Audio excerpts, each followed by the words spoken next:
Hello everyone. स्वागत है आपका आपके अपने यूट्यूब चैनल अकाउंट्स वर्ल्ड में। दोस्तों, बहुत बड़े लंबे समय के साथ मैं आज का वीडियो बना रहा हूँ।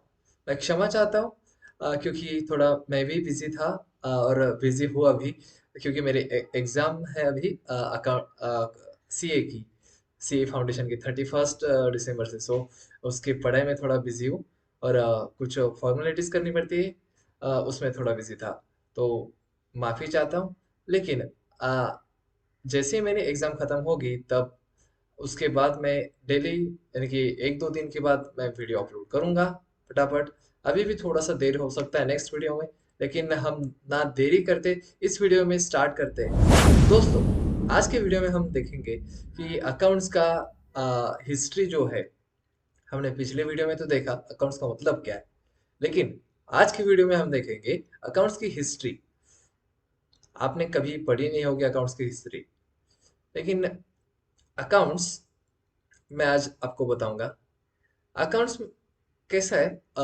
अकाउंट्स पहले से चलते आ रहा, हजारों सालों का हिस्ट्री है अकाउंट्स को।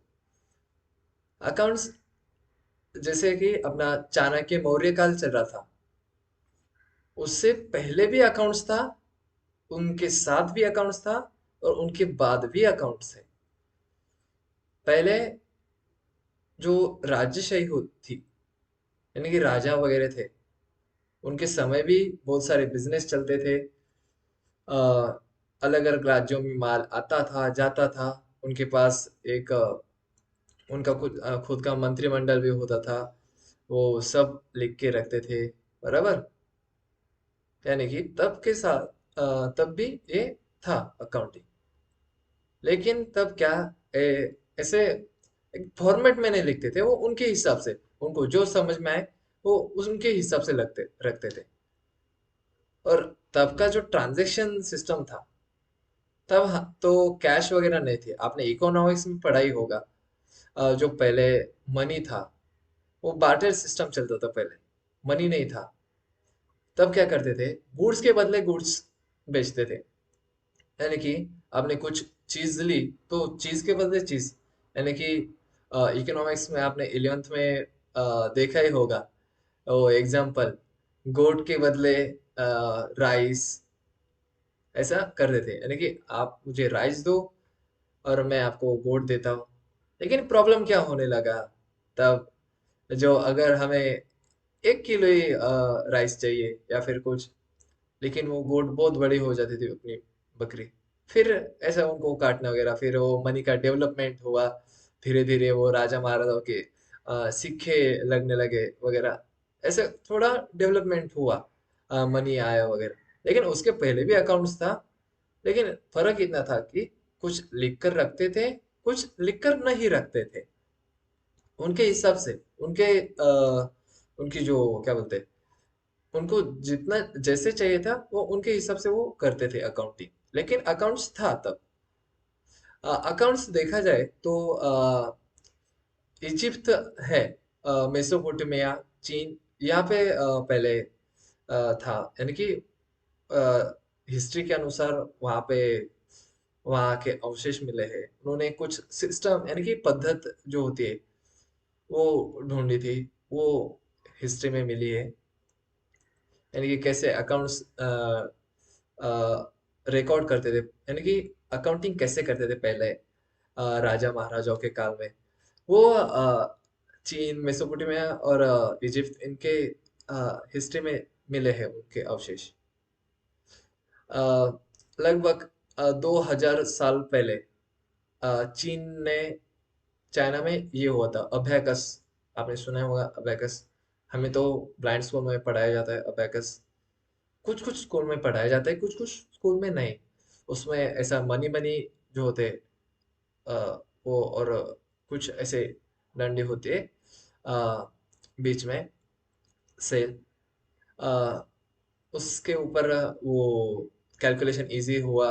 फिर वो थोड़ा सा मेंटेन करने लगे, रिकॉर्ड करने लगे। उसके पहले 4-5 हजारों साल पहले मेसोपोटामिया, मैंने आपको बोला मेसोपोटामिया और इजिप्ट, उन्होंने कुछ पद्धति उनकी निकाली थी। 15th सेंचुरी में जो अपने लुका दी पैसियोली आपने सुना होगा। अकाउंट्स, अगर आप 11th के स्टूडेंट हो या कुछ और अगर देख रहे हो वीडियो, तो आपने लुका दी पैसियोली का नाम सुना होगा। या फिर इकोनॉमिक्स में भी आपने सुना होगा लुका दी पैसियोली। ओके। वैसे ये तो है, उन्होंने अर्थशास्त्र वगैरह इसमें भी ये किया है। लेकिन लुका दी पैसियोली ने उन्होंने डेबिट और क्रेडिट, ये दो वर्ड्स ढूंढ के निकाले थे। मेन मतलब उनका जो है, हम जो अभी double entry book keeping system use करते हैं, अभी जो सिस्टम रिकॉर्ड करने का है अकाउंट्स, यानी कि जो हम खर्चा वगैरह होता है, एक्सपेंस इनकम वगैरह, ये सब जहाँ जिस सिस्टम जो सिस्टम फॉलो करते हैं, वो है double entry book keeping system. यानी कि double entry book keeping system मतलब क्या होता है, यानी कि जब हम कुछ परचेस कर रहे हैं या सेल कर रहे हैं, कुछ भी कर रहे हैं, तब उसके दो इफेक्ट देना जरूरी है। हम पिछले एग्जाम्पल में देखे थे कि हमने शुगर सेल की थी। हमने क्या किया था, शुगर सेल की थी, हमारे पास से शुगर गई, हम क्या है, रिटेलर है, हमारा शॉप है, हमने शुगर सेल किया, लेकिन हमारे पास क्या आया, कैश आया। तो ये दोनों इफेक्ट हमें रिकॉर्ड करने हैं अपनी बुक्स ऑफ अकाउंट्स में। समझे? तो ये double entry book keeping system है। Double entry book keeping system क्या कहता है कि आप दोनों रिकॉर्ड्स मेंटेन करो, यानी कि दोनों इफेक्ट मेंटेन करो। हमने जो पिछले वीडियो में देखा, वो था सिंगल एंट्री सिस्टम। उसमें क्या है, यानी कि आपको अकाउंट्स का मीनिंग समझाने में, आपके हिसाब से, यानी कि अकाउंट्स में होता क्या है, सिंगल एंट्री सिस्टम भी है और डबल एंट्री सिस्टम, लेकिन मोस्ट फॉलो कौन से करते हैं, डबल एंट्री। सिंगल एंट्री कैसा, ये अभी बहुत एकदम शॉर्ट, छोटे छोटे जो होते रिटेलर्स वगैरह, वो ये फॉलो कर लेते हैं, क्योंकि उनको क्या, ज्यादा तो कुछ लिखना नहीं होता, छोटे छोटे उनके खर्चे होते हैं, तो वही वो लिखते हैं। Double entry book keeping system में हमारा बहुत सारा ये आता है, क्या बोलते हैं, बहुत सारे ट्रांजेक्शन बड़े बड़े ट्रांजेक्शन्स वगैरह आते हैं, बिजनेस का, बड़े बड़े बिजनेस के, ये सब हमें double entry book keeping system में फॉलो करना पड़ता है, और वो इजी भी पड़ता है। हम थे 15th सेंचुरी में, लुका दी पैसियोली ने double entry book keeping system ढूंढा था। उन्होंने हमें दो वर्ड्स दिए थे, डेबिट और क्रेडिट। वो मैं आगे बताऊंगा आपको, डबल एंट्री सिस्टम भी आगे एक्सप्लेन करूंगा और अच्छे से। और डेबिट और क्रेडिट ये कौन से वर्ड से आए थे, कैसे आए थे, ये भी बताऊंगा, उनका मीनिंग क्या है, ये सब मैं आगे बताऊंगा। आज के वीडियो में हम सिर्फ इतना ही जानते हैं थोड़ा सा। फिर जैसे जैसे हम देखते गए आगे, टाइम बीतता रहा।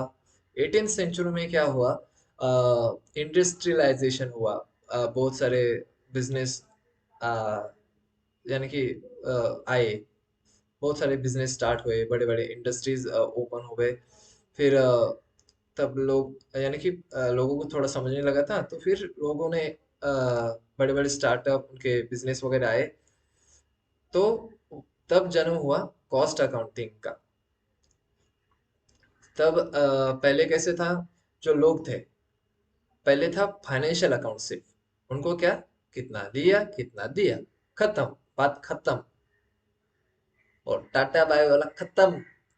लेकिन 18th सेंचुरी में क्या हुआ, जो कॉस्ट अकाउंटिंग आया, तब के लोगों को समझने लगा था कि हम अगर एक प्रोडक्ट ले रहे, हम चलो पानी पूरी का बिजनेस खोलते हैं, हम पानी पूरी बना रहे हैं, बराबर, गोलगप्पे सब तो खाते ही है। हम गोलगप्पे में क्या है, हमें वो पानी भी बनाना पड़ता है, वो पूरी भी लाना पड़ता है, उसमें वो आलू होता है वो, और क्या चने, वो क्या उसके चने डालते हैं हम, कांदा वगैरह प्याज, ये सब डालते हैं ना। तो वो सब खर्चा होता है उसके लिए लगने वाला। फिर वो जो पूरी होती है उसको तलने का वो तेल का खर्चा। फिर अगर हम हमारा बिजनेस बड़ा है, तो उसके लिए जो हम काम पे रखते हैं लेबर, वो उनका खर्चा, उनका जो वेजेस वगैरह होता है, वो सब उन्होंने ऐड किया, वो जो प्रोडक्ट है उसमें। हमने तो एक छोटा सा एग्जांपल है, हम क्योंकि पानी पूरी खाते हैं इसलिए अकाउंट्स में कैसा हो, जो कॉस्ट है, अभी भी हम डेली भी पानी पूरी खाती है ना, वो खाते हैं ना, तो वो पहले से वो कॉस्ट इंक्लूड करके रखते हैं कि हाँ भाई, अब 10 रुपए की इतने ही देना। पहले देखो, जब हम छोटे थे, तब हमें 1 रुपए की 4 पानी पूरी आती थी, लेकिन अभी देखो 20 रुपए की 6 आती है। इतना चेंजेस हो गया। क्यों चेंज हुआ? क्योंकि टाइम बदलता गया, अपना रुपया, रुपए की जो वैल्यू है वो गिरती गई, इसलिए। लेकिन वो अलग बात है। ऐसा, यानी कि वो जो भी होता है, अब पानीपुरी वाला जो है, वो भी क्या करता है, वो सब एक रिकॉर्ड करके रखता है कि हाँ मैंने इतने के आलू लाए, फिर इसमें से इतनी पानी पूरियाँ बनेंगी वगैरह, फिर इसको इतने में बेचना पड़ेगा, ऐसा। ये सब वो लिख के रखता है वगैरह। लिख के रखे या फिर ध्यान में रखे, वो बात एक ही है, लेकिन वो दिल में अकाउंटिंग करता है कि लिख के अकाउंटिंग करता है, वो बात अलग है। हमारा क्या है कि वो कॉस्ट भी, कॉस्ट अकाउंटिंग करने लगे, यानी कि प्रोडक्ट की कॉस्ट कैसे निकली। वो, चलो दूसरा एग्जांपल लेते, पार्ले का ले लेते। चलो पार्ले आता है 18th सेंचुरी में, क्या पता आया था अभी नहीं, लेकिन हम ले लेते उसको, 18th सेंचुरी में ला लेते। फिर वो हम क्या करेंगे, पार्ले को चलो अभी, तब हम है ना उसको, तभी भी हम 5 रुपए का ही बेचते हैं, चलो। हाँ, पार्ले 5 रुपए का है। अभी 18th सेंचुरी चल रही है समझो, और पार्ले मिल रहा है हमें 5 रुपए में।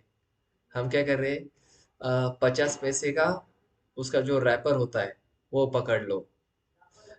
50 पैसे का वो रैपर पैकिंग ऊपर रहता है ना। हाँ, फिर हम क्या करेंगे, 3 रुपए का ये कर लेंगे, जो बिस्किट बनता है ना, वो बिस्किट का गेहूं वगैरह लगता है ना, वो सब उसका मटेरियल वगैरह ले लेंगे। वो बिस्किट, यानी कि 3 रुपए में बिस्किट बना, उसमें सब वो इंक्लूड कर देंगे। मुझे पता नहीं क्या क्या आता है उसमें, बिस्किट में क्या क्या लगता है बनाने, इसलिए मैं डायरेक्ट 3 रुपए का वो, 3 रुपीज का वो बना दे रहा हूँ, डायरेक्ट बिस्किट 3 रुपीज का बना दे रहा हूँ। ओके। फिर हम क्या करेंगे,